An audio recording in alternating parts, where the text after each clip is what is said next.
Guys basically आज के इस वीडियो में हम बात करने वाले सी प्लस प्लस के बारे में। इनकैप्सुलेशन क्या होता है, ऑप्स का एक कंसेप्ट है, तो इसको हम देखने वाले हैं कि यार इनकैप्सुलेशन को हम कैसे कैसे समझ सकते हैं। ठीक है, सी प्लस प्लस के अंदर देखो, मैंने इसके अंदर सबसे पहले कुछ डेफिनेशन लिखी हुई है इसकी। Encapsulation is an object oriented programming concept that binds together the data and function that manipulate the data and that keeps both safe from outside interface and misuse.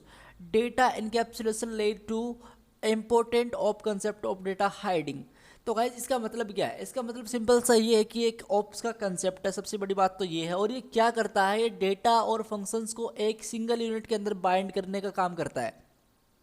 ठीक है, मैंने क्या बोला, डेटा बेसिकली जो वेरिएबल्स होते हैं और जो आपके फंक्शंस होते हैं ना, उसको क्या करता है, एक सिंगल यूनिट के अंदर ये बाइंड कर देता है।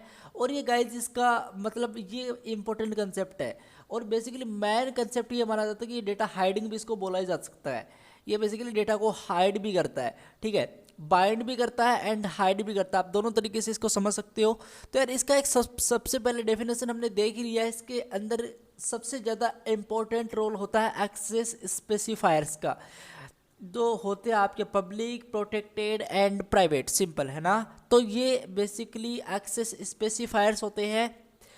तो यार इसको हम क्या कर सकते हैं, इसका प्रोग्राम हम कैसे क्रिएट कर सकते हैं, इसी वीडियो के अंदर हम ये देखने वाले हैं। सबसे पहले मैं करूँगा क्या, यहाँ पे आपको प्रोग्राम दिखाऊंगा। देखो, हैश इंक्लूड और यहाँ पे आइसोट्रिम जो बेसिकली मैन फंक्शनलिटी है, उसको मैं यहाँ पे टाइप कर लेता हूँ using name and space simple. ठीक है, एसटीडी मैं यहाँ पे प्रिंट कर लेता हूँ इंटीजर मैन सिंपल। एंड इसी के साथ साथ मैं यहाँ पे रिटर्न क्या कर दूंगा, रिटर्न में कर दूंगा यहाँ पे आके 0 सिंपल। ठीक है, तो मैंने रिटर्न यहाँ पे 0 कर दिया। अब देखो सिंपल सा बेसिक बॉयलर प्लेट यही होती है सी प्लस प्लस की, जो मैंने टाइप की है खुद से। ठीक है, अब देखो अगर मैं एक सिंपल सा क्लास क्रिएट करूँ और इस क्लास के अंदर मैं मान लो एम्प्लॉय नामक एक क्लास क्रिएट कर लूँ। ठीक है, इसके अंदर जाके मैं करूँ क्या, इसके अंदर जाके मैं प्राइवेट एक एक्सेस स्पेसिफायर लगा रहा हूँ। आपको सिंपल प्राइवेट अगर एक्सेस स्पेसिफायर लगाना तो आपको लिखना प्राइवेट एंड बेसिकली ये जो ऑपरेटर होता है इसको आपको यहाँ पे डिफाइन करना है। ठीक है, जो प्राइवेट मैंने यहाँ पे लिखा है, इसके अंदर मान लो मैं एक इंटीजर टाइप का वेरिएबल ले रहा हूँ और कोई भी एम्प्लॉय उसकी मैं सैलरी यहाँ पे डिफाइन कर रहा हूँ, सिंपल। ठीक है, तो मैं एक प्राइवेट के अंदर मैंने एक वेरिएबल लिया है जो क्या करेगा, प्राइवेट रहेगा, इसको हम यूज करेंगे बाद में। तो यार आप नोटिस कर सकते हो प्राइवेट के अंदर मैंने इंटीजर सैलरी नामक एक वेरिएबल क्रिएट किया है और इसके अंदर मैं पब्लिकली क्या करूँगा, 2 फंक्शन क्रिएट करूँगा। ठीक है, इसके अंदर देखो मैंने पब्लिक एक्सेस स्पेसिफायर के अंदर मैं क्या करूँगा, 2 फंक्शन क्रिएट करूँगा। सबसे पहले वॉइड, ताकि कोई रिटर्न ना कर पाए, simple void set salary simple. ठीक है, इसके अंदर जाके मैं करूँगा क्या, देखो इसके अंदर जाके मैं सिंपल ऐसा कुछ कर सकता हूँ, इंटीजर सेट सैलरी नामक एक मैं वेरिएबल क्रिएट कर रहा हूँ और इसके अंदर मैं करूँगा क्या, जो बेसिकली मेरा सैलरी है प्राइवेट वाला, ठीक है, इसके इक्वल मैं कर दूंगा जो मेरी सेट सैलरी होगी। मैं सेट सैलरी जब भी हम इसको कॉल करेंगे, तब हम इस फंक्शन को कॉल करेंगे, तब इसके अंदर आर्गुमेंट पास कर देंगे, डोंट वरी। लेकिन जो सैलरी है उसके इक्वल मैंने क्या कर दिया, सेट सैलरी को कर दिया। आई होप ये चीज़ क्लियर हो गई यार, बेसिक सी कॉमन सेंस वाली बात है। अगर मैं यहाँ पे जाके इंटीजर एंड यहाँ पे गेट सैलरी करूँ, सिंपल। ठीक है, और इसके अंदर जाके मैं करूँ क्या, रिटर्न कर दूं क्या, तो क्योंकि मैंने इंटीजर टाइप का वेरिएबल लिया है तो मैं रिटर्न क्या कर सकता हूँ, सैलरी को यहाँ पे रिटर्न भी कर सकता हूँ। तो यार मैं सैलरी को यहाँ पे रिटर्न कर देता हूँ, सिंपल। ठीक है, अब मेरा इतना काम कंप्लीट हो चुका है। देखो मैंने किया क्या है, मैंने पब्लिकली 2 फंक्शंस क्रिएट किया। एक वॉइड मतलब हम कुछ रिटर्न नहीं कर रहे हैं, सिंपल सेट सैलरी नामक इसका नाम है एंड इसके अंदर मैं एक सिंपल पैरामीटर पास कर रहा हूँ। पैरामीटर के अंदर इंटीजर सेट सैलरी, एक इंटीजर तरह का डेटा टाइप यूज़ करके मैं इसके अंदर एक वेरिएबल क्रिएट किया सेट सैलरी। सैलरी के अकॉर्डिंग बेसिकली सैलरी के इक्वल मैंने किया सेट सैलरी को, ताकि जो भी मैं इसके अंदर पास करूँ वो इसके अंदर असाइन हो जाएगा इस वाले के अंदर। ठीक है, तो वो हम कैसे करेंगे, देखो सबसे पहले जो इंप नाम से जो मेरी क्लास है, ये वाली क्लास है, इसका मैं एक ऑब्जेक्ट क्रिएट करूँगा, सिंपल सबसे पहले। ठीक है, और इस ऑब्जेक्ट के अंदर ऑब्जेक्ट सिंपल डॉट इसके अंदर जो भी हम क्या करेंगे, सबसे पहले सेट सैलरी को सेट करेंगे।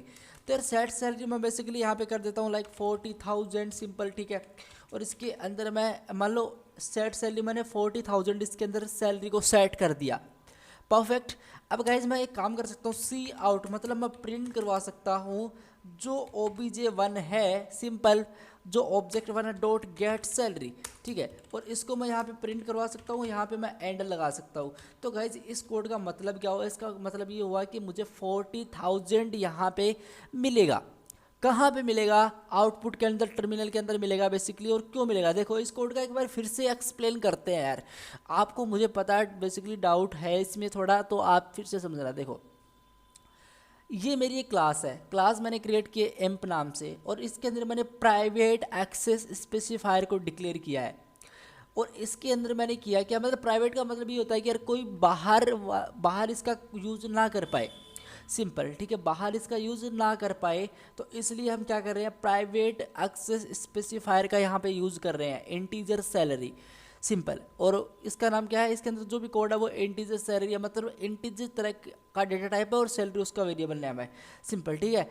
उसके अंदर हम उसके बाद में क्या किया, एक पब्लिक एक्सेस स्पेसिफायर अगेन हमने डिक्लेयर किया। इसके अंदर क्या किया, दो फंक्शंस हमने पास किए हैं, डिफाइन किया बेसिकली। एक आपका वॉइड वाला बेसिकली सेट सैलरी, एंड एक आपका गेट सैलरी। सेट सैलरी क्या करेगा, सेट सैलरी ये करेगा कि हम इसको कॉल करेंगे, और कॉल करने में कुछ जो भी इसमें आर्गुमेंट एक्सेप्ट होते हैं वो कुछ आर्गुमेंट हम इसको पास करेंगे। मतलब क्या है कि जो ऑब्जेक्ट1 नाम से जो सेट सैलरी मैंने यहाँ पे कॉल किया ना इसको, तो इसके अंदर मान लो आप पैरामीटर पास कर रहे हो, तो उसके अंदर आर्गुमेंट भी आपको देने होते हैं कॉल करते टाइम। ये तो सभी को कॉमन सेंस वाली बात है यार, सभी को पता ही है, ठीक है। तो बेसिकली कुछ ऐसा ही है, इंटीजर सेट सैलरी, और इसके अंदर मैं 40,000 बेसिकली यहाँ पे सैलरी पास कर रहा हूँ, ठीक है। अब ये सैलरी कहाँ पे जाएगी, ये सैलरी इसके अंदर मान लो कि जो मेरी सैलरी है प्राइवेट वाली, इसके इक्वल मैंने कर दी सेट सैलरी। मतलब अभी जो सैलरी 40,000 है वो किसके अंदर हो चुकी है, सैलरी के अंदर हो चुकी है। लेकिन हम क्या कर रहे हैं, हम कोई यहाँ पे सी आउट नहीं कर रहे हैं। सी आउट हम कहाँ पे कर रहे हैं, यहाँ पे कर रहे हैं। और यहाँ पे सेकेंड वाला जो फंक्शन है वहाँ पे हम क्या कर रहे हैं, गेट सैलरी, मतलब रिटर्न कर दो सैलरी को, जो भी सैलरी होती है उसको रिटर्न कर दो यार। और उसको हम यहाँ पे प्रिंट कर देंगे, जो बेसिकली सी आउट के अंदर गेट सैलरी वाला फंक्शन है ये वाला, इसको हम प्रिंट कर देंगे। और obj1 के साथ में हम इसको प्रिंट कर देंगे। तो बेसिकली जो मेरा आउटपुट आएगा अभी वो आएगा गाइज, आप नोटिस करना। ऑलराइट गाइज, बेसिकली एक यहाँ पे प्रॉब्लम आ रही है कि यार आप ये क्या कर रहे हो। इस कोड को हम सेव करते हैं फिर से एक बार, और अब इस कोड को हम यहाँ पे रन करते हैं, तो देखते हैं क्या आउटपुट आता है। तो मेरा प्रोग्राम अभी चल रहा है, डोंट वरी, और मेरे सामने यहाँ पे रिजल्ट आता है 40,000। कैसा लगा। तो गाइज इस टाइप से हम इनकैप्सुलेशन कंसेप्ट का यूज़ करते सकते हैं C++ के अंदर। बेसिकली सारा खेल होता है यहाँ पे आपका एक्सेस स्पेसिफायर्स का, ठीक है। और ये आपको एक्सप्लेन कर लेना है। आपको कुछ और प्रोग्राम्स इसके क्रिएट करने हैं अपने हिसाब से, और मुझे कमेंट करना है कि हाँ मैंने ये प्रोग्राम क्रिएट किया।